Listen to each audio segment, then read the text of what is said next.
Hi everyone, this is Module 11 on phobias, panic disorders, and OCD.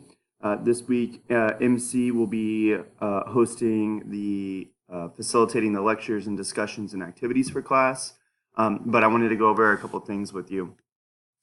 Just as a reminder, your mock case scenarios are due on November 9th. That is your partner. Make sure that you are identifying a patient that one of you can act out. So one of you will end up being this mock case. And so if you are a pair of girls, having a male probably is going to be difficult. So you need to modify it to actually fit who you're going to be, because you're going to be acting this case out. So be mindful not to talk about it to others, because it is something that we want to just have you and your partner know what's going on. Continue work on your CAT paper. The CATs are able to get feedback, so just submit those as you keep working on them. And then make sure that the mock scenarios are due on November 9th. This week for the readings, there is a really good video about what OCD looks like. And then a couple articles right here. Some of them are really short. They take you to the CDC and Help Guide websites. So essentially what these look like and pretty easy to read. I know that sometimes y'all haven't been reading all these, but I would give this a look over and just make sure you know.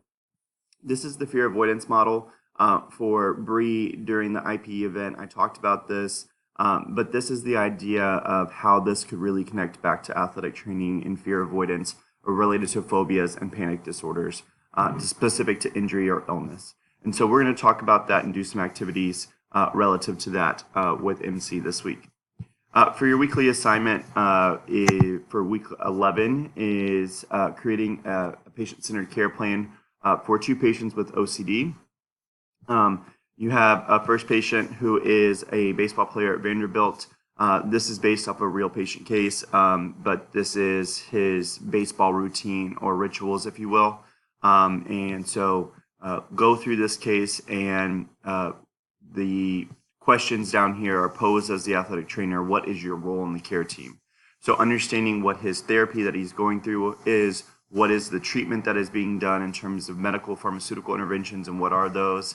And as close monitoring, what are some things that we got to be aware of and in terms of moving forward? And then you want to also create a fear ladder relative to the presenting situation in Josh's ritual. A fear ladder is, let me show you real quick.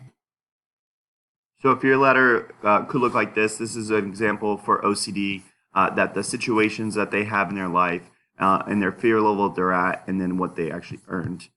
It can look in a lot of different forms, just so you're aware. So there's actually ones that look like ladders or step stairs, that what it says here is that what they can and can't do. So I'll be able to walk this, I'll be able to do here, and the times and things like that about the activities that they're struggling with in their life.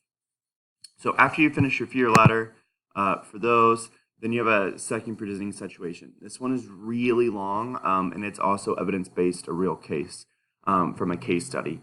The background here should really help you about how this may progress for someone's life. So read through the whole case and the background. All the stuff in italics are quotes, actually from the individual. And then what I want you to think about is you're an athletic trainer in the industrial setting working at Frito-Lay. She works a midnight to 8 a.m. shift, so third shift. You don't know any of your patient's past medical history, which is pretty common in this setting.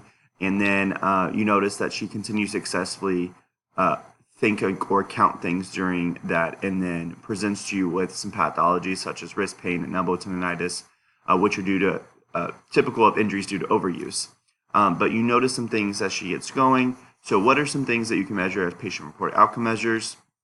How would you address the repetitive motions, knowing that you are unaware of her background? So knowing that she has OCD and she repetitively counts, how do you address this?